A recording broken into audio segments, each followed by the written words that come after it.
Hey guys, welcome to a Dirty Duck adventure. This was a project that we worked on for an elderly gentleman who had lost his wife, who got to spend her last days in this bedroom.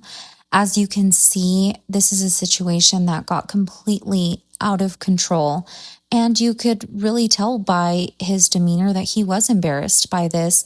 He kept apologizing, and just through the entire walkthrough, my pictures are not going to be the best because I didn't want to further, I guess, amplify his guilt and his embarrassment. So I just took some quick snapshots. I told him for, the purpose of bidding this, I will be 100% honest. We were severely underbid. We were severely under or overworked, I mean.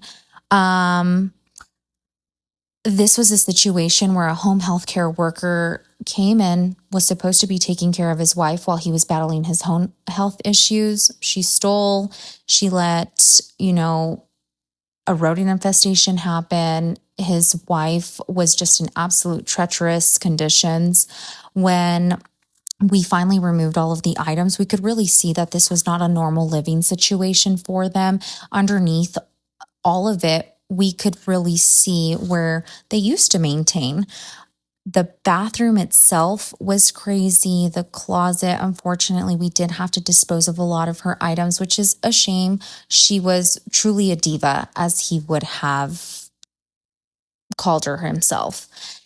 There was a really tough moment when I was in the middle of the project with the bathroom, particularly the toilet, because it was human fecal matter.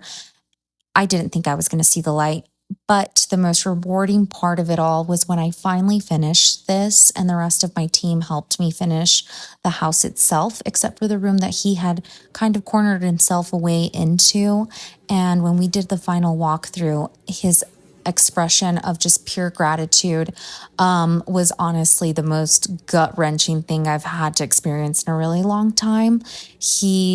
The words that hit me the hardest were definitely, "Thank you for making my home feel like it used to when my wife was still here.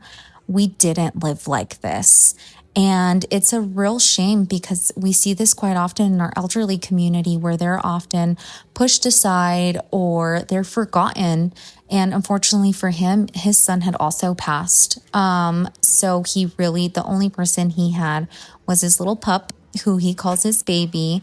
Lord, could she bark, but that's his only companion left in the world. And while he transitions into a home health care, we got to help him ease the journey and let him live out the rest of his days in a home in which his child and his wife got to spend the last of, back into something that he could look back on and just cherish.